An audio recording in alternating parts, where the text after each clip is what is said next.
तो उसके बारे में हम जानेंगे, आपको बताएंगे। और हम बात करेंगे कि आज न्यूट्रॉन तारा क्या होता है, तो न्यूट्रॉन तारे के बारे में बात करेंगे आज। और हम जानेंगे आज कि ब्लैक होल, जहाँ से आप प्रकाश मतलब वो कोई वस्तु तो गुजार ही नहीं सकते, यहाँ तक कि वो ब्लैक होल से प्रकाश भी नहीं गुजर पाता है, प्रकाश भी नहीं बाहर निकल पाता है, प्रकाश भी अपनी दिशा बदल देता है, ऐसा होता है ब्लैक होल। उसके बारे में बात करेंगे यहाँ पर।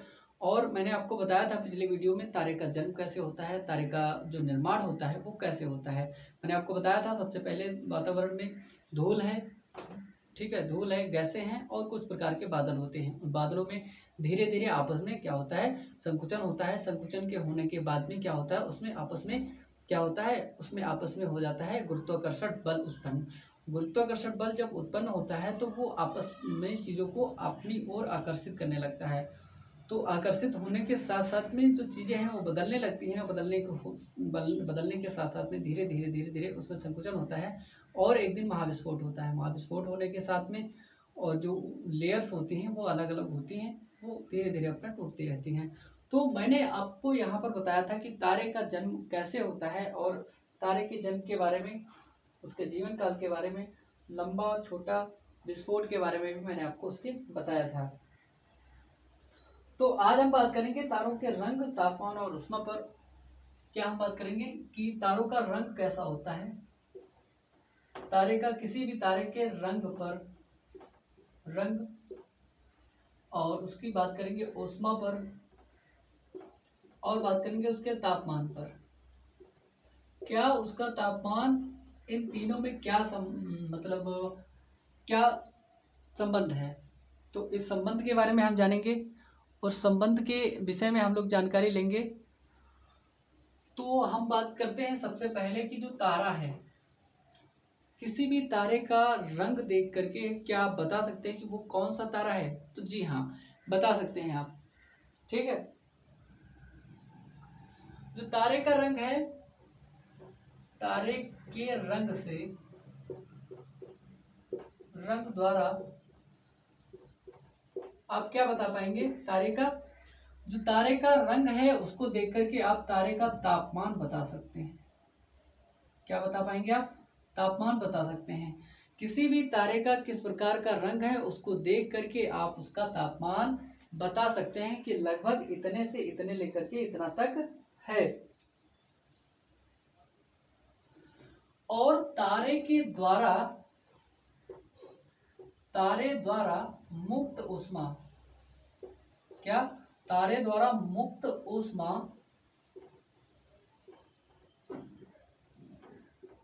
ऊष्मा से आप क्या देख पाएंगे, तारे द्वारा मुक्त ऊष्मा से उसकी उम्र को ज्ञात किया जाता है। किसको, उम्र को, जो आपका जो स्टार है उस स्टार की उम्र को ज्ञात करने के लिए हम उसकी ऊष्मा से पता ज्ञात कर सकते हैं, उम्र ज्ञात कर सकते हैं। किसी भी तारे की कितनी उम्र है उसको पता किया जा सकता है, किसके द्वारा, कि उस तारे से कितनी ऊष्मा का क्षय हुआ है, कितनी ऊष्मा गई है, अभी शेष ऊष्मा कितनी बची है, इन सब के द्वारा। अगर आपके तारे का जो रंग है वो कैसा दिखाई दे रहा है, आपको तारे का रंग आपको सफेद दिखाई दे रहा है, कैसा, सफेद। अगर आपको तारे का रंग कैसा सफेद दिखाई दे, या तो आपका नीला तारा दिखाई दे, तो अगर इन दोनों में से सफेद या नीले में से कोई एक कलर आपको दिख रहा है तो वो आपका माना जाता है युवा तारा, कि मतलब ये नया तारा है, मतलब युवा तारा है, और इसी को कहते हैं आदि तारा। इसको आपने जान लिया, इसको आपने देख लिया आदि तारा को, ठीक। अगर किसी भी तारे का रंग आपको दिखाई दे रहा है यहाँ पर कि नारंगी कलर का तारा है, जिस तरह का हम शर्ट पहने उसी तरह का नारंगी कलर का अगर मतलब तारा है, कैसा, तारे का रंग अगर आपको नारंगी दिखाई दे तो वो आपका हो जाएगा प्रौढ़ तारा,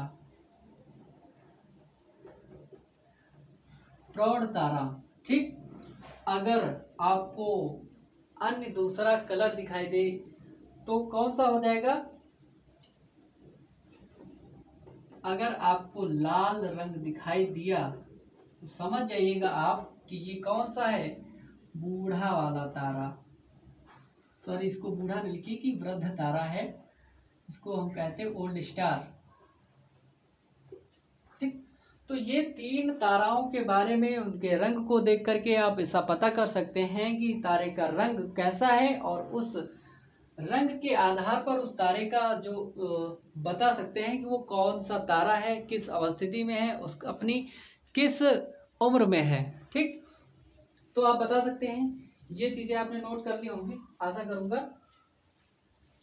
और लाल तारा जब हो जाता है लास्टली क्या होता है, उसमें महाविस्फोट हो जाता है। महाविस्फोट होने के बाद में चीजें बदल जाती हैं। ठीक है, तो तारे के तापमान से हम तापमान को ज्ञात करने के लिए हम, और तारे द्वारा मुक्त ऊष्मा के आधार पर हम ज्ञात कर सकते हैं उसकी उम्र को।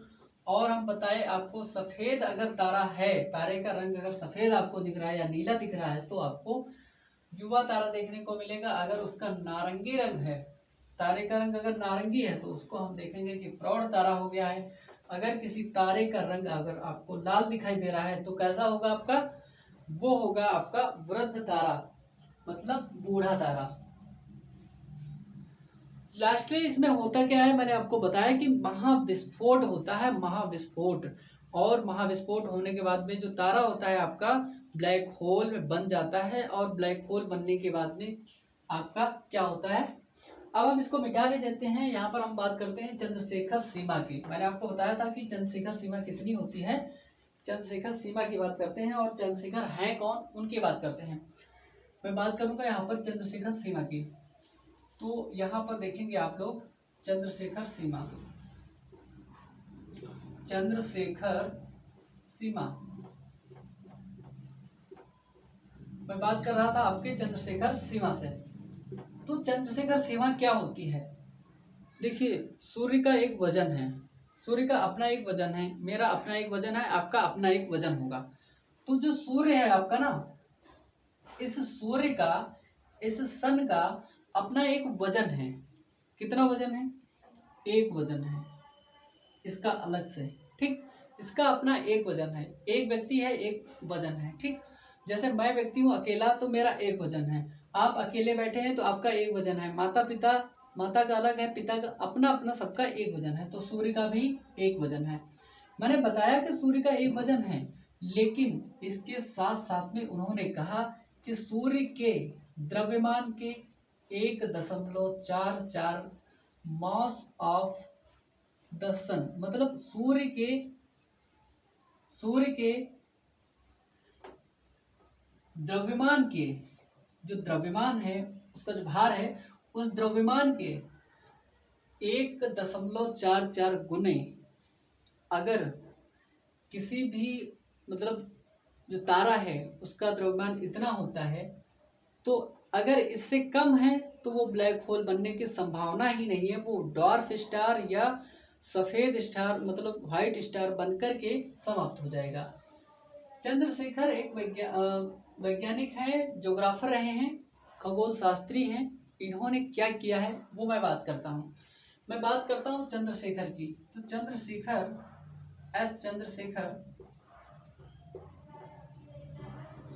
ये क्या है, भारतीय मूल के अमेरिकी, भारतीय मूल के हैं, भारत में ही पहले रहते होंगे।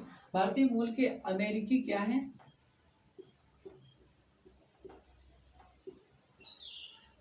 मतलब भारत के ही थे पहले।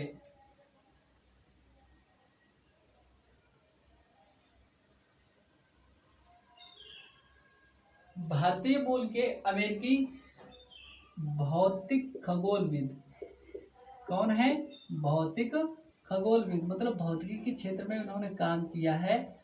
और खगोलविद या खगोली मतलब भौतिकी खगोलविद। ठीक, तो ये क्या है, अमेरिका में रहते हैं वर्तमान, मतलब तब की बात कर रहा हूँ। तो इन्होंने क्या किया, वर्ष 1983 में इनको क्या मिला था, इनको नोबेल मिला था। इन्होंने अपना एक सिद्धांत दिया था,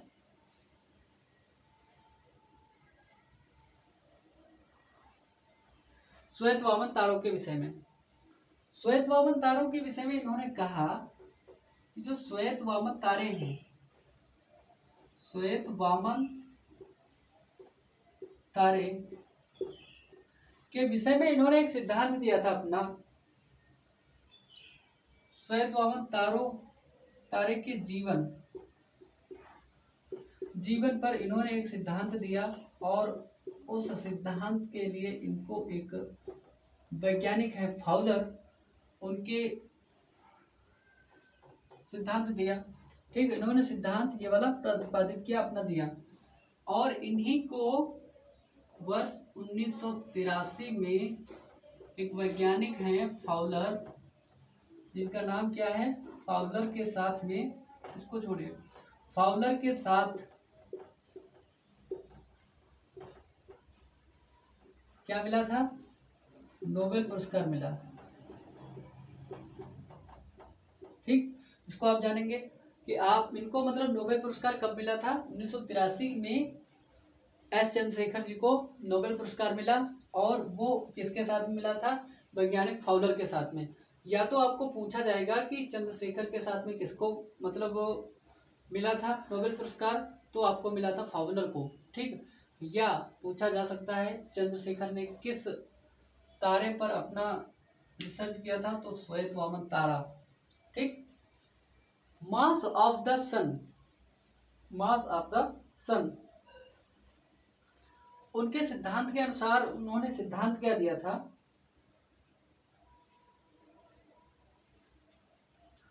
उन्होंने सिद्धांत दिया था जो आपका चंद्रशेखर सीमा है 1.44 मास ऑफ द सन, जो सीमा है, सीमा किसकी, जो श्वेत वामन तारा है, सीमा श्वेत वामन तारे की, श्वेत वामन तारे की, जो श्वेत वामन तारे, इसकी सबसे उच्च सीमा है, तारे की सबसे ऊपरी सीमा है। कौन सी सबसे ऊपरी सीमा है, कितनी, 1.44। अगर इससे, उन्होंने कहा कि अगर इससे किसी भी तारे का जो द्रव्यमान है, इससे अगर कम होगा तो ब्लैक होल नहीं बनेगा, ये श्वेत वामन तारे में बदल करके अपना जीवन की लीला को समाप्त कर देगा। श्वेत वामन तारे के विषय में जीवन की लीला को मतलब सिद्धांत देने का कारण क्या था, उन्होंने दरअसल में रिसर्च किया इस पर और बताया कि मतलब जो श्वेत वामन तारा है 1.44 जो मास ऑफ द सन है, उससे अधिक इसकी सीमा नहीं हो सकती। इससे कम में ही जो मतलब जो रहेगा तारा, वही बनेगा आपका स्टार। ठीक है, तो जब बात करता हूं मैं इनकी मतलब एस चंद्रशेखर की, तो एस चंद्रशेखर को इनको नाभिकीय खगोलीय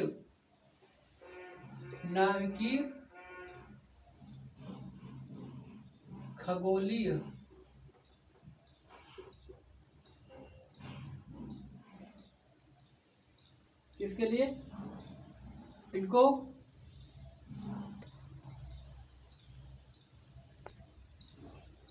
नाभिकीय खगोलीय भौतिकी के लिए इनको नोबेल मिला था। खगोलीय भौतिकी के लिए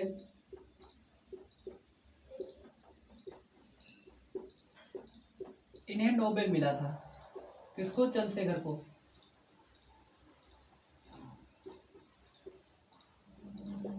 ठीक है, तो आप इसको नोट करेंगे, नोट बनाते हुए चलेंगे। मैंने बताया आपको कि नाभिकीय खगोलीय भौतिकी के लिए इन्होंने क्या किया, इन्हों मिला नोबेल पुरस्कार। अब मैं बात करता हूं आपकी आगे। अब बात करेंगे सबसे पहले हम न्यूट्रॉन तारे पर, कि न्यूट्रॉन तारे का निर्माण कैसे हुआ और न्यूट्रॉन तारे तक पहुंचने के लिए तारों को क्या करना पड़ता है, न्यूट्रॉन की अवस्था तक पहुंचने के लिए तारे क्या क्या करते हैं, क्या क्या खो देते हैं अपना। न्यूट्रॉन तारा कौन होता है, मैंने आपको बताया था कि एक तारे में 3 प्रकार की लेयर्स होती हैं और उन लेयर्स में होता क्या है, देखिए पहली बार होता क्या है, यहाँ पर विस्फोट होता है, इस वाली लेयर में, मध्य वाली लेयर में क्या होता है, विस्फोट हो जाता है।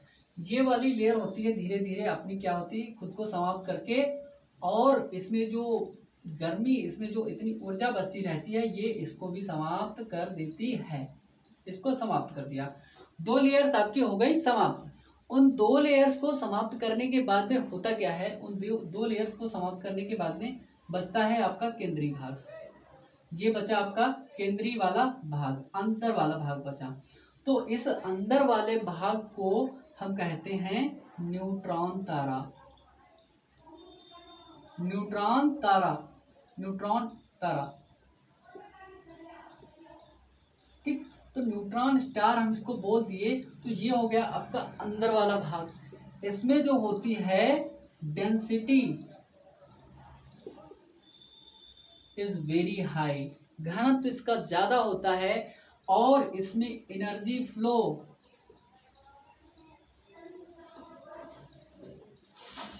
इसमें एनर्जी फ्लो अर्थात ऊर्जा इसमें क्या होती है, ज्यादा होती है। ठीक है, तो ये चीजें कुछ होती हैं यहाँ पर, ज्यादा होती हैं। ठीक, मैंने आपको बताया था कि सुपरनोवा विस्फोट हो गया, आपका सुपरनोवा विस्फोट हो गया। सुपरनोवा विस्फोट होने के बाद में क्या होता है, आपका जो शेष भाग बचता है। तो हम बात करते हैं न्यूट्रॉन तारे की। अगर परिभाषा आपको आ जाए तो कहाँ से लिखेंगे, न्यूट्रॉन तारा। मैं बात करूं न्यूट्रॉन तारे की, ठीक। तो न्यूट्रॉन तारा क्या होता है, जो सुपरनोवा विस्फोट के बाद में क्या होता है, सुपरनोवा विस्फोट के बाद शेष बचा हुआ केंद्रीय भाग, क्या शेष बचा हुआ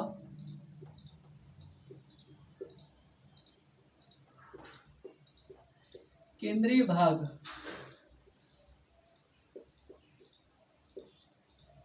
क्या होता है, शेष बचा हुआ केंद्रीय भाग क्या होता है, जिसमें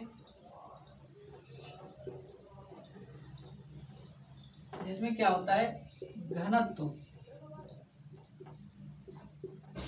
अधिक होता है।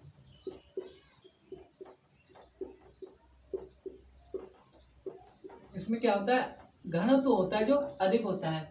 इसी को कहते हैं आपको क्या, न्यूट्रॉन स्टार।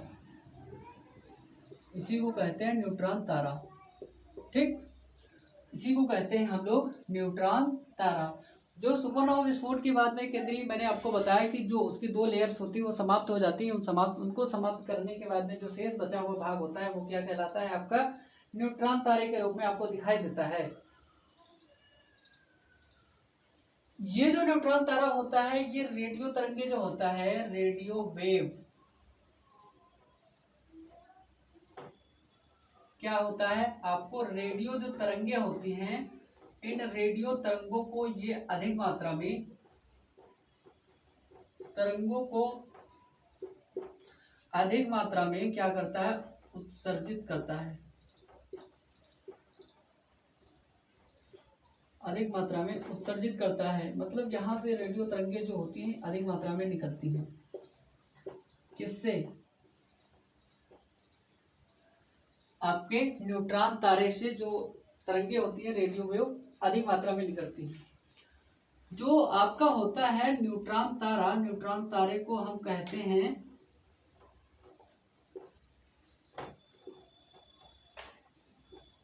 न्यूट्रॉन तारे को ही हम पल्सर तारा भी कहते हैं। इसका ये दूसरा नाम है, पल्सर तारा भी कहते हैं। क्या कहते हैं, पल्सर तारा भी कहते हैं इसको, क्योंकि ये न्यूट्रॉन तारा है जो, यही मतलब होता है पल्सर तारा। अब मैं बात करता हूं आपकी इस पर, अब बात करते हैं आप लोग कृष्ण विवर मतलब ब्लैक होल पर। ब्लैक होल की घटना मैंने आपको बताई है कि किस प्रकार से होती है, और उस ब्लैक होल के बारे में हम आपको अब बताएंगे कि क्या है हमारा ब्लैक होल। समझना इस चीज को।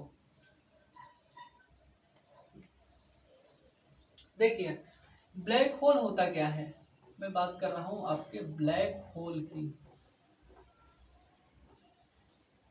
इसको क्या कहते हैं, कृष्ण विवर।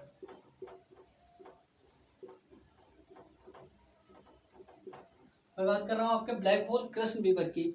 ब्लैक होल होता क्या है? अंतरिक्ष में एक ऐसा स्थान है, अंतरिक्ष में एक ऐसा स्थान है जहां पर, लिख लीजिए आप, अंतरिक्ष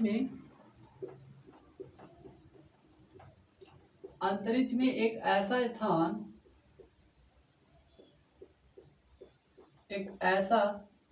स्थान, जहां पर गुरुत्वाकर्षण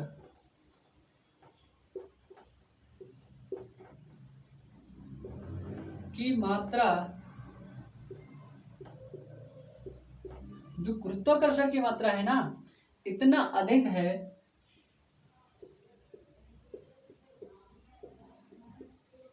इतना अधिक है कि वहां से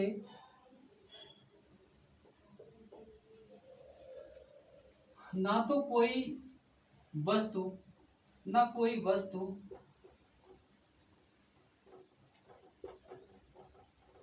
और ना ही यहां तक प्रकाश गुजर सकता है, और ना ही प्रकाश गुजर सकता है।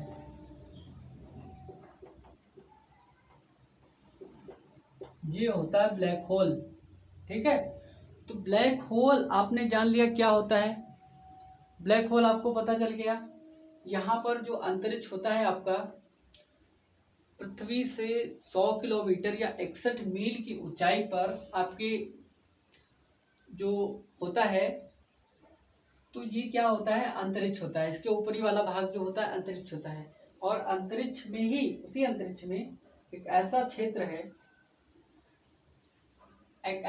है, जहां से ना तो कोई वस्तु और ना ही आपका प्रकाश है ये, ना ही आपका प्रकाश गुजर सकता है।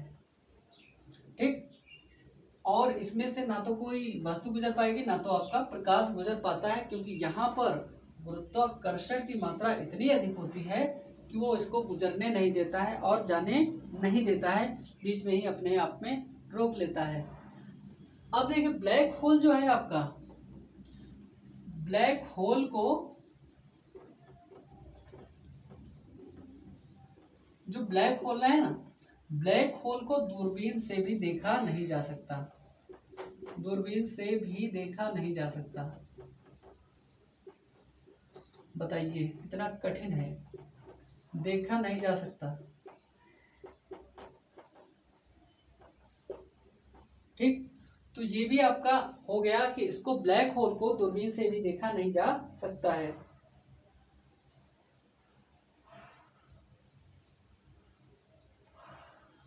अब ये कैसे पता चला, मैं आपको बताऊं कि देखिए, प्रकाश है, प्रकाश तो हर जगह से गुजर पाता है, गुजर लेता है, लेकिन ये कैसे पता चला कि ब्लैक होल से प्रकाश नहीं गुजर पाता है? तो ये है आपका ब्लैक होल से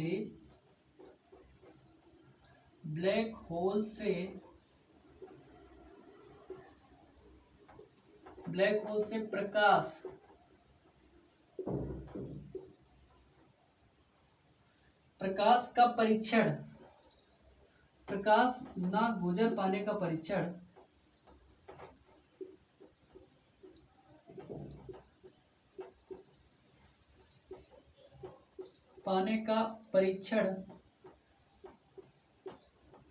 क्यों नहीं गुजरता है? क्या है? प्रकाश का विचलन है, प्रकाश का विचलन है। इसी के द्वारा जो प्रकाश को जब हम छोड़ते हैं तो वो विचलित हो जाता है, इसीलिए कहते हैं कि यहाँ से, ब्लैक होल से आपका जो है प्रकाश भी नहीं गुजर पाता है। ठीक है, तो यही हमने बात करी सबसे पहले कि अंतरिक्ष में एक ऐसा क्षेत्र है जहाँ पर जो ग्रेविटेशनल फोर्स है आपका इतना अधिक हो गया है कि यहाँ से ना तो कोई वस्तु गुजर पाती है और ना ही आपका प्रकाश गुजर सकता है। और ब्लैक होल की जो चित्र है या ब्लैक होल है, उसे दूरबीन से भी देखा नहीं जा सकता, और ब्लैक होल से प्रकाश फिर ना गुजर पाने का जो परीक्षण है प्रकाश के विचलन द्वारा किया गया था इसका। ठीक है,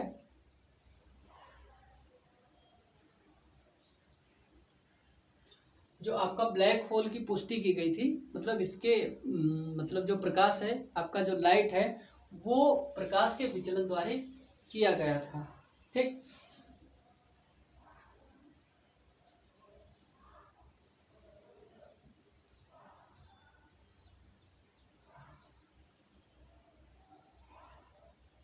देखिए ब्लैक होल का निर्माण मैंने आपको बताया था कि नहीं।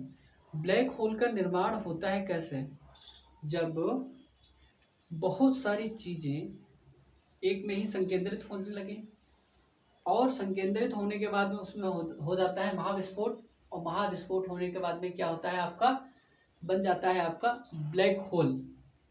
अर्थात जो ब्लैक होल है ना, वो बनता है किसके बाद में, महाविस्फोट होने के बाद ही बन पाता है।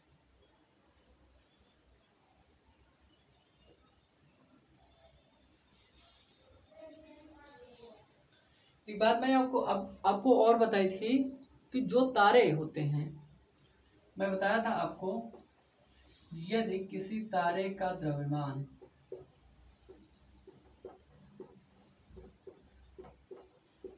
किसी तारे का द्रव्यमान जो है, यदि किसी तारे का जो द्रव्यमान है ना, वो सूर्य के जो मास ऑफ द सन है ना, ठीक है, उसका अगर 3 गुना होता है, कितना, 3 गुना होता है, मास ऑफ द सन कितना है आपका 1.44 गुणे 3, तो ये अगर इतना है या इससे अधिक है तो क्या होगा, वो डायरेक्ट क्या बन जाएगा आपका, डायरेक्ट आपका ब्लैक होल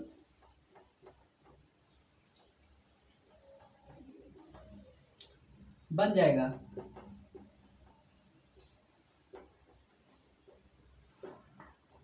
ठीक है,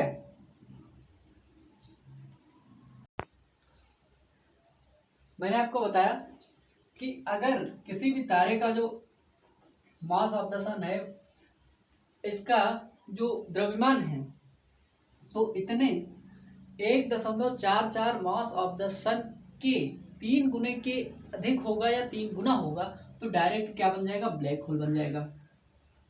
मैंने आपको बताया था कि चंद्रशेखर सीमा के अनुसार चंद्रशेखर कहते हैं कि अगर किसी भी तारे का द्रव्यमान 1.44 है या इससे कम है तो वो ब्लैक होल नहीं बनेगा, या श्वेत वामन तारा क्या बन जाएगा, श्वेत वामन तारा बन जाएगा। क्या बन जाएगा, श्वेत वामन तारा। यहां पर अगर इतनी है तो ये बन जाएगा श्वेत वामन तारा। लेकिन अगर किसी तारे की जो द्रव्यमान है, क्या किसी भी तारे का द्रव्यमान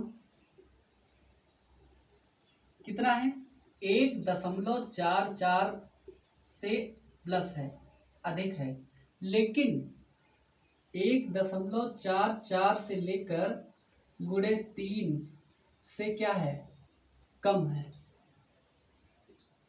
तो ये क्या बन पाएगा ब्लैक होल या नहीं बन पाएगा, क्या ये ब्लैक होल बनेगा या नहीं बनेगा, या श्वेत वामन तारा बन जाएगा, तो ये डिपेंड करेगा कि उसमें कितनी ऊर्जा है। मैंने आपको बताया था ना, ऊर्जा जितनी उष्मा निकलती है, अगर उस तारे में उष्मा, उसके अंदर की ताकत बनने की है ब्लैक होल तो बनेगा, अगर उसमें उष्मा इतनी नहीं है तो ये ब्लैक होल नहीं बनेगा। ठीक है, ये डिपेंड करेगा उस तारे की ऊष्मा पर। तो अगर उस तारे में क्या है, उस तारे में क्षमता है, कहते हैं ना, उस तारे में अगर ऊर्जा है तो क्या बन जाएगा, ब्लैक होल। तो आज की क्लास आपको कैसी लगी, आप कमेंट में पिन करिएगा। क्या कुछ समझ में आया आपको, ये भी बताइएगा। और जो क्लास है ज्योग्राफी की, वो लगभग आपको 7 बजे के करीब, 6 से 7 या 8 के करीब मिलेगी। मैं पूरी कोशिश करूंगा कि क्लास जो आपकी है डेली प्रॉपर बेस पे चलती रहे, और आप लोग क्लास को देखिए, समझिए, सुनिए, पढ़िए, ध्यान कीजिए और रिवीजन भी करते चलिए। मैं जो भी बता रहा था आपको वो इस बेस पे बता रहा हूँ क्योंकि रिवीजन करना अति इम्पोर्टेंट, बहुत ज़्यादा महत्वपूर्ण इसलिए है क्योंकि अगर आप रिवीजन नहीं करेंगे तो पीछे की चीज़ें आपकी साफ होती चली जाएंगी, आप फिर आगे बढ़ नहीं पाएंगे। तो पीछे की भी चीज़ें याद करते हुए चलिए। अगर ये वीडियो आप लास्ट में देख रहे हैं, पहले देख रहे हैं, तो आप पीछे के वीडियो को भी देख लीजिए, उसके बाद में आप इसको देखिए। ठीक है, तो आज की क्लास यहीं तक। और लाइक शेयर और सब्सक्राइब आप लोग करते रहें, इसमें बिल्कुल ना घबराएं, और आपको मैं प्रॉपर क्लास देता रहूँगा। ठीक है, और सभी क्लासेस ऐसे ही होंगी, पढ़ाते हुए चलूँगा, बताते हुए चलूँगा। जहाँ पर अगर आपको समझ में नहीं आता तो आप पूछ सकते हैं कमेंट बॉक्स में, या कम्युनिटी ग्रुप है उसमें जुड़ जाइए, उसमें जाकर के आप पूछ सकते हैं। तो आज की क्लास को यहीं तक रखते हैं। तब तक के लिए आप सभी का बहुत बहुत शुक्रिया, धन्यवाद और नमस्कार।